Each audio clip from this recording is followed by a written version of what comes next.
الله لا إله إلا هو الحي القيوم لا تأخذه سنة ولا نوم له ما في السماوات وما في الأرض من ذا الذي يشفع عنده إلا بإذنه يعلم ما بين أيديهم وما خلفهم ولا يحيطون بشيء من علمه إلا بما شاء وسع كرسيه السماوات والأرض ولا يؤوده حفظهما وهو العلي العظيم.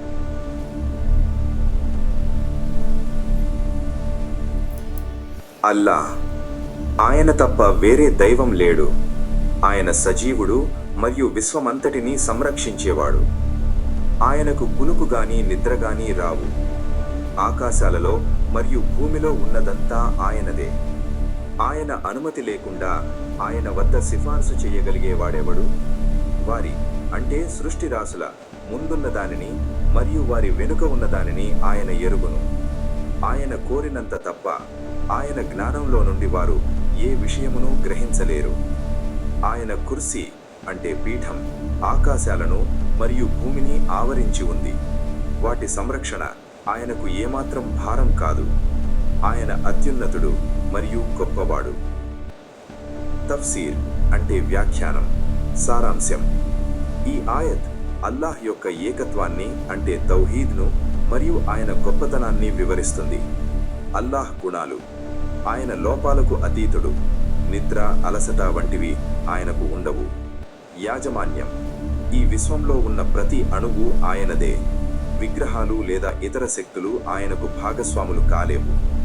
సిఫార్సు: అల్లాహ్ అనుమతించకుండా ఎవరూ సిఫార్సు చేయలేరు.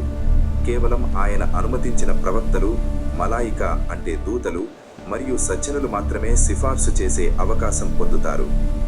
జ్ఞానం: అల్లాహ్కు గతం, వర్తమానం మరియు భవిష్యత్తు అన్నీ తెలుసు. మనుష్యులకుండే జ్ఞానం కేవలం అల్లాహ్ ప్రసాదించింది మాత్రమే. ఆయతుల్ కుర్సీ యొక్క విశిష్టతలు అంటే ఫజీలత్. హదీసుల ప్రకారం ఈ ఆయత్కు ఉన్న 4 ముఖ్యమైన ఉపయోగాలు లేదా విశిష్టతలు ఇక్కడ ఉన్నాయి.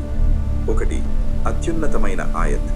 ఇది ఖురాన్ మజీద్లోనే అత్యంత గొప్ప ఆయత్. ముస్లిం షరీఫ్. 2. రక్షణ. రాత్రి పడుకునే ముందు దీనిని పఠిస్తే అల్లాహ్ ఉదయం వరకు ఒక రక్షకుడిని నియమిస్తాడు మరియు సైతాన్ మీ దరి చేరలేడు. బుఖారీ షరీఫ్. 3. స్వర్గ ప్రవేశం. ప్రతి నమాజ్ తరువాత దీనిని పఠించే వారికి స్వర్గ ప్రవేశం లభిస్తుందని శుభవార్త ఇవ్వబడింది. 4. ఇంటి సంరక్షణ. దీనిని పఠించడం వల్ల పఠించిన వారి ఇల్లు మరియు పొరుగువారి ఇళ్ళు కూడా అల్లాహ్ సంరక్షణలో ఉంటాయి.